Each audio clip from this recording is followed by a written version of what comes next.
એકનું કલ્યાણ થતું હોય તો એ કરવું, એનું નામ મહાદેવ. આપણે પણ આવો વિચાર કરી શકીએ.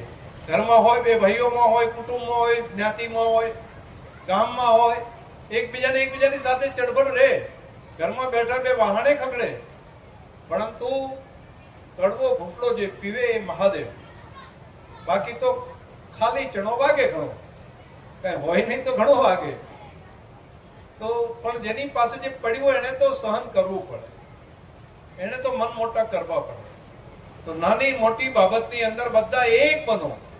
અને ભગવાન આવે છે આપણે ત્યાં, તો ભગવાન આવે ત્યારે શું કહેવાય, મહાદેવ આવે છે ત્યારે શું કહેવાય. મહાદેવની પાસે તમામ શક્તિઓ હતી, બધાથી શક્તિશાળી હોવા છતાં પણ ઝેર પીવાનો સમય આવ્યો ત્યારે એમને પીધું. બાકી તો બીજા બધા કહી શકો ના ભાઈ ના અમે શું પીએ, એને સમુદ્ર મંથન કર્યું હતું, એ જાણે એનું પેલું જાણે. હમણે ઐરાવત લઈ લીધો, હમણે કામધેનુ લઈ લીધા, હમણે બધું અમૃત લઈ લીધું, ને અમે શેના માટે પેલું કરીએ. એમણે એવું ના વિચાર્યું. એમણે કીધું ના, હું સહન કરીને દરેકનું કલ્યાણ થાય એના માટે વિચાર કરી. તમે બધા સુખી થાવ, અપમાન સહન કરવાનું કામ હું કરીશ. એટલે મહાદેવ કહેવાય. મારે તમને બધાને પ્રાર્થના, પણ મહાદેવનું શું શીખ્યા બધા? તો મહાદેવના આ ગુણો ના શીખ્યા. મહાદેવે તો કે શિવરાત્રી દાડે ભાંગ પીધી હતી, બધા ભાંગ પી, અને પછી મેળ આવે પેલી ચલમ આવે ને તો ચલમે ઠપકારે. કેમ? તો શંકર ભગવાનનો કે પ્રસાદ.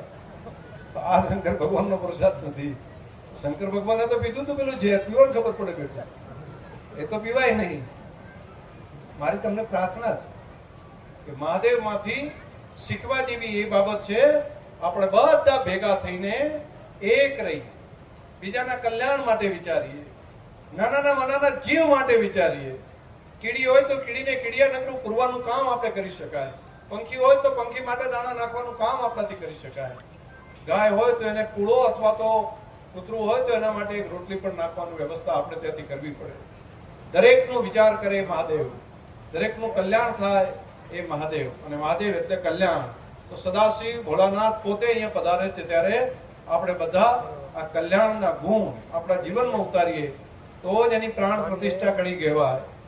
તો આપણે ભગવાનની પ્રાણ પ્રતિષ્ઠા હૃદયથી કરી કહેવાય. તો આ કામ